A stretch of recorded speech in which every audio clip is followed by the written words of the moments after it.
The universal warning. Dr. Elena Vasquez brushed the crimson dust from the ancient stone tablet, her gloved hands trembling slightly as the alien symbols became clear. After 3 months on Kepler 442b, she had grown accustomed to the eerie silence that blanketed the ruins of this dead civilization. But this discovery was different. This changed everything.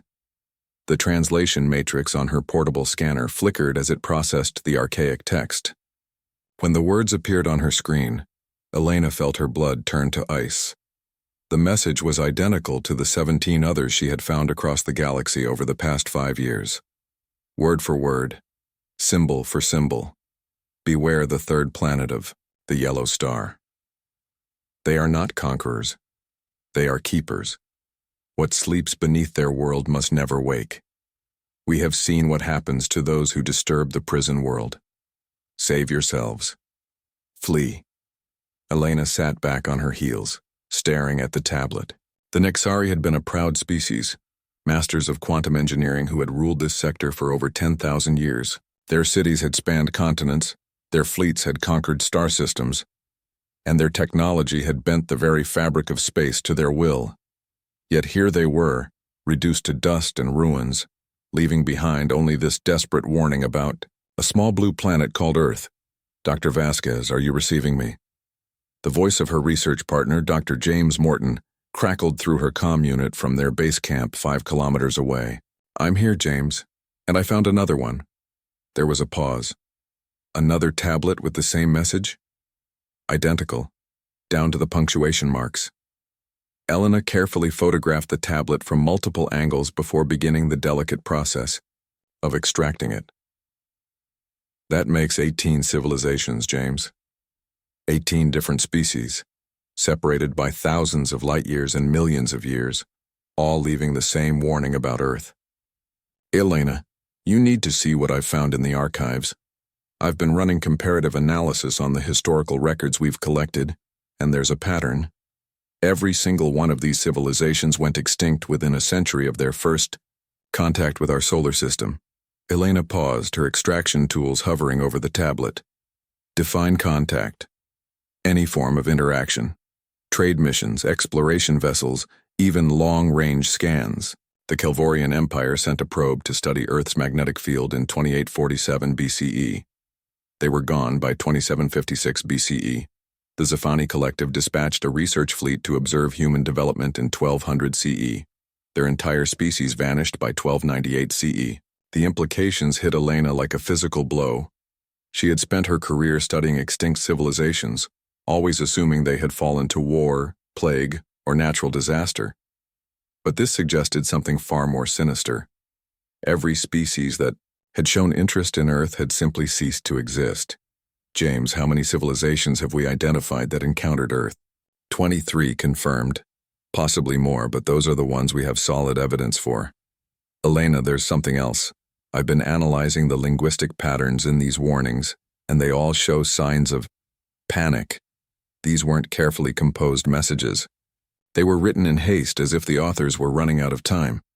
Elena carefully packed the tablet in protective foam before making her way back through the ruined city.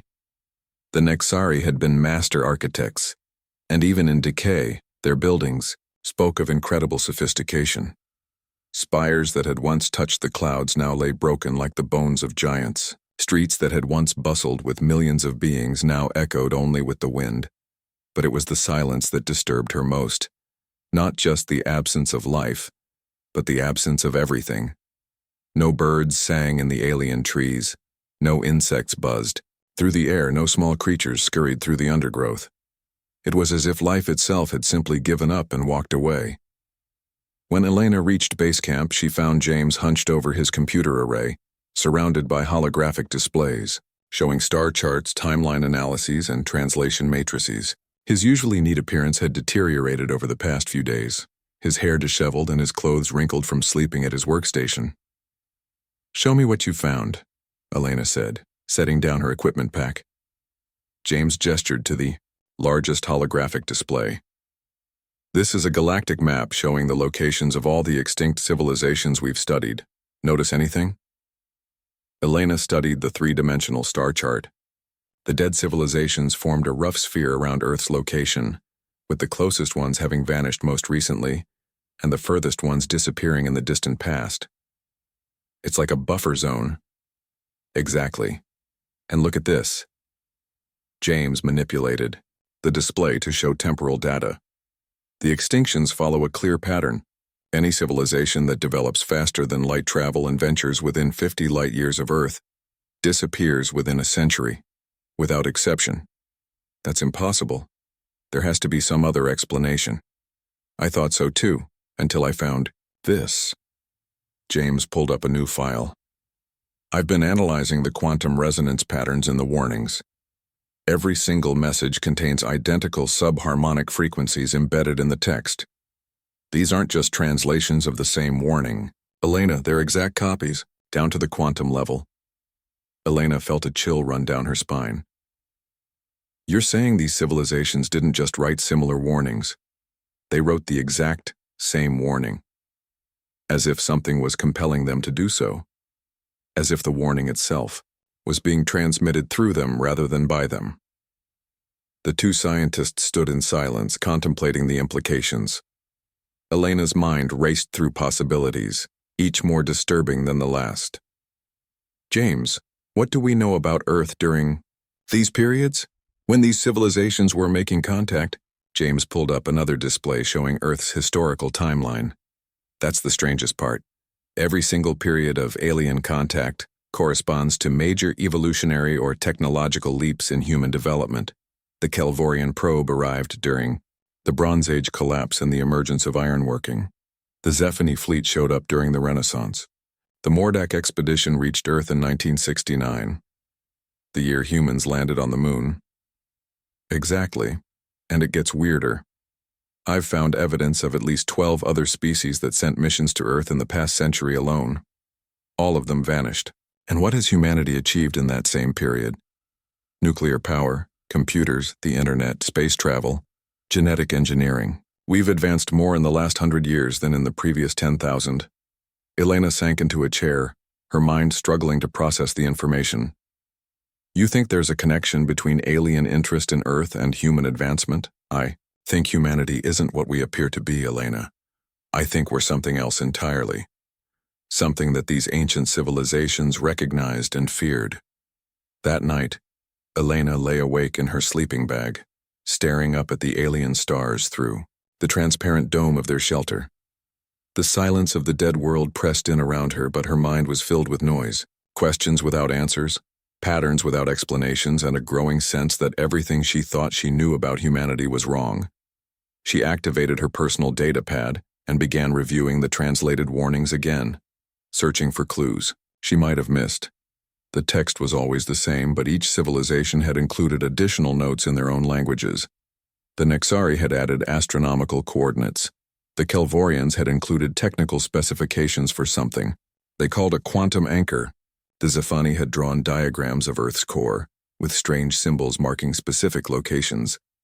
As she studied the patterns, a terrible realization began to form. The coordinates all pointed to the same location on Earth.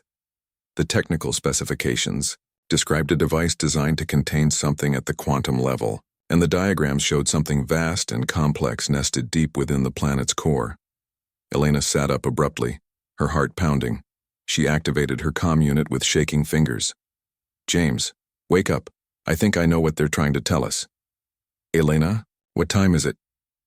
James, what if Earth isn't just a planet? What if it's a prison? There was a long pause. What do you mean? Look at the evidence.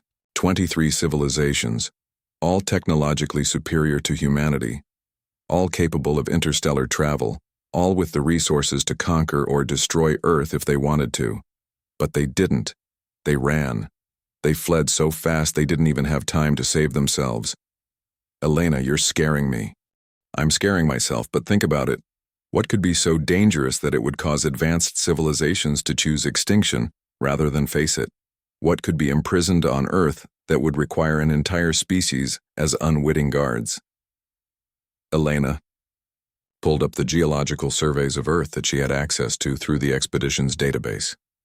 James, I need you to run a comparative analysis between these alien diagrams of Earth's core and our current geological data. Elena, it's 3 in the morning. This can't wait. Something is down there, James.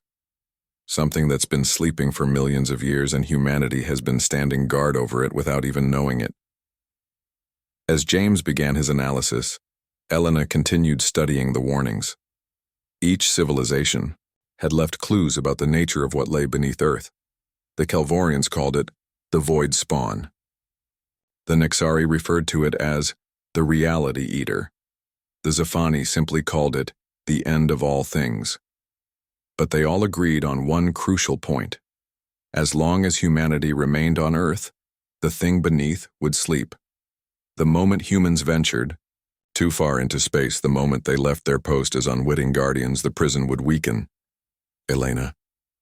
James's voice was barely a whisper. The geological analysis is complete. According to these alien diagrams, there's a massive artificial structure at the center of Earth's core. Our instruments have always detected anomalies there, but we assumed they were natural formations. How massive? Larger than the moon. And Elena, it's not made of any material we understand. The quantum signatures suggest it exists partially, outside normal spacetime. Elena closed her eyes, feeling the weight of cosmic responsibility settling on her shoulders. Humanity had always dreamed of exploring the stars, of spreading across the galaxy like every other advanced civilization. But what if that dream was the very thing that would doom not just humanity, but the entire universe? The warnings weren't just about Earth. They were about what would happen if humanity ever left. The truth beneath. 3 weeks after returning from Kepler 442b, Dr. Elena Vasquez found herself standing in a sterile white corridor buried beneath 2 miles of Antarctic ice. The journey from her university office to this hidden facility had been a blur of military escorts, classified documents, and non-disclosure agreements that carried the weight of global security. Director Marcus Webb was not what Elena had expected. Instead of the typical government official in a dark suit, she found a weathered man in his 60s wearing a simple lab coat, his gray hair disheveled as if he had been working for days without rest. His eyes held the weight of someone who had carried impossible secrets for far too long. Dr. Vasquez, thank you for coming. I know this must all seem very sudden, but your discoveries on Kepler 442b have forced our hand. Please, follow me. They walked through corridors lined with equipment Elena didn't recognize, past laboratories where scientists worked with materials that seemed to bend light around them. The facility was vast, clearly built for a purpose far beyond normal research. How long has this place existed? Elena asked. Construction began in 1952, shortly after we intercepted the first alien warning signal. We've been expanding it ever since, as our understanding of the situation has grown. Webb stopped at a security checkpoint where he submitted to retinal scans and genetic verification. Dr. Vasquez, what I'm about to show you will change your understanding of humanity's place in the universe. Are you prepared for that? Elena thought of the dead worlds she had studied, the civilizations that had chosen extinction rather than face whatever slept beneath Earth. I'm not sure anyone can be prepared for this, but yes. The elevator descended for what felt like hours, passing through layers of reinforced steel, concrete, and materials Elena didn't recognize. When it finally stopped, Webb led her through a final security checkpoint and into an observation chamber with floor-to-ceiling windows. Below them stretched a cavern so vast that its far walls disappeared into darkness. But it was what filled the cavern that made Elena's breath catch in her throat. Suspended in the center of the space was a sphere of absolute blackness, easily a mile in diameter, held in place by a complex array of machinery that pulsed with an eerie blue light. We call it the null sphere, Webb said quietly, though the entity inside has had many names throughout history. The void spawn, the reality eater, the dreamer in the deep. It's been imprisoned here for over 65 million years. Elena pressed, her face to the glass, trying to comprehend what she was seeing. The sphere seemed to absorb light itself, creating a hole in reality that hurt to look at directly. Around its perimeter, the containment machinery hummed with barely contained energy. What is it? Something from outside our reality, a being that exists in the spaces between dimensions, feeding on the fundamental forces that hold the universe together. 65 million years ago, it nearly broke free. The last time that happened, it caused what your paleontologists call the Cretaceous-Paleogene extinction event. Elena turned to stare at Webb. The asteroid that killed the dinosaurs? There was no asteroid. The entity's awakening caused reality to fracture across the entire planet. Physics became unreliable. Gravity fluctuated. Time moved in circles. The only way to save the planet was to put it back to sleep and start evolution over again. But how? What could possibly contain something like that? Webb gestured to another window, this one showing a different view of the containment system. Elena could see that the machinery extended far beyond what was visible from the first observation point. Miles of conduits and cables stretched in all directions, disappearing into the rock walls. Consciousness, Webb said simply. The entity feeds on reality, but consciousness is the one force it cannot consume directly. A sufficiently complex network of conscious minds can create a barrier it cannot cross. Elena felt pieces of the puzzle clicking into place in her mind. Human consciousness. That's why we're here. Not just human consciousness. All consciousness on Earth contributes to the containment, but human minds are special. We have something the entity finds particularly difficult to digest. Our capacity for imagination, for creating fictional realities in our minds, seems to confuse it. Webb led her to a new section of the observation area, where banks of monitors showed streams of data flowing in real time. Every human thought, every dream, every story we tell ourselves becomes part of the prison. The more complex our civilization becomes, the stronger the containment grows. The internet, Elena whispered, understanding flooding through her. Global, communication, social media, virtual reality. We're not just advancing as a species, we're building a better prison. Exactly. Every time humans connect with each other, share ideas, create art, or even argue online, we strengthen the barriers that keep the entity contained. The development of nuclear weapons gave us the power to enforce physical containment. Computer networks allowed us to coordinate the mental containment on a global scale. Elena thought of all the extinct civilizations she had studied. The other species. They tried to help, didn't they? Webb nodded grimly. Some did, but proximity to the entity corrupts reality itself. The closer a species gets to Earth, the more their own existence becomes unstable. They start to phase in and out of reality. Their history begins to change. Their entire species becomes quantum uncertain.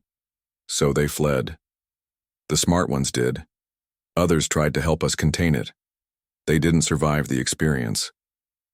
Webb pulled up files showing archaeological evidence Elena had never seen before. We found the remains of several alien research stations in the outer solar system. They were trying to build additional containment systems, but the entity's influence destroyed them. Elena stared at the displays, feeling the weight of cosmic responsibility settling on her shoulders. How many people know about this? Fewer than 1,000 worldwide. Government leaders, key scientists, military commanders. The knowledge is compartmentalized and carefully controlled. Most of the people working in this facility don't know what they're really maintaining. What about space exploration? Humanity's plans to expand beyond Earth? Webb's expression grew darker. Every space mission is carefully planned to ensure we never venture too far from Earth. We can establish colonies on the Moon, even Mars, but we can never truly leave the solar system. If human consciousness moves too far away, the containment field will weaken. Elena felt a crushing sense of loss. Humanity's greatest dream, to explore the stars and find their place among the cosmos, was impossible. They were forever trapped, as prison guards for something they could never fully understand. But there's hope, Webb continued, seeming to sense her despair. As our population grows and our technology advances, the containment becomes stronger. We're developing new methods of amplifying human consciousness through artificial intelligence and quantum computing. Within a few generations, we may be able to create a containment system so robust that it could function even if humans spread across the galaxy. Elena looked back at the null sphere. that impossible hole in reality that held something even worse than extinction. What happens if it escapes? Reality ends, not just for Earth, not just for our galaxy, but for the entire universe. The entity doesn't just consume matter and energy. It unravels the fundamental laws that make existence possible. Space becomes meaningless. Time becomes fluid. Cause and effect lose their connection. And we're the only thing standing between it and everything that exists. We are the lock, Dr. Vasquez. Humanity isn't just another species struggling to survive and explore. We are the universe's final defense against something that should never have existed at all. Elena spent the next several hours reviewing classified documents, studying containment protocols, and understanding the true scope of humanity's hidden purpose. Every major historical event suddenly took on new meaning. The Renaissance had strengthened human creativity and imagination. The Industrial Revolution had given humanity the tools to build better physical containment systems. The World Wars had unified human consciousness around shared struggles and goals. Even conflicts and tragedies served the greater purpose. Human emotions, from love to anger to grief, all contributed to the complex web of consciousness that kept the entity trapped. Elena prepared to leave the facility. Webb handed her a secure communication device. "You're part of this now, Dr. Vasquez. Your research into extinct civilizations makes you one of our most valuable assets for understanding the entity's past escapes and how they were contained." "What do I tell my research partner?" "James knows most of what I know. Bring him in. We'll need all the expertise we can get." Webb looked back toward the observation windows. "The entity has been showing signs of increased activity recently. We don't know if it's responding to our growing population, our advancing technology, or something else entirely. But we need to be prepared." Elena left the Antarctic facility with her understanding of reality forever changed. As her transport aircraft lifted off from the ice, she looked down at the barren landscape and knew that beneath those miles of frozen ground lay the most important prison in the universe. Humanity had always wondered if they were alone in the cosmos. Now Elena knew the truth. They weren't alone, but they were unique. Every other intelligent species had either fled or been destroyed by the thing that slept beneath their feet. Only humans had the strange combination of creativity, stubbornness, and collaborative consciousness needed to serve as effective guards. The irony wasn't lost on her. Humanity's greatest strength had always been their dreams of reaching the stars. But those same dreams, shared across billions of minds, were exactly what kept the universe safe from something far worse than any earthly threat. As Elena looked up at the stars through the aircraft's window, she felt a complex mixture of pride and sorrow. Humanity would never walk among those distant suns, never discover what wonders waited in the depths of space. But they had a purpose far greater than exploration. They were the keepers of the void, the guardians of reality itself, the last line of defense against the end of everything, and somehow that was enough.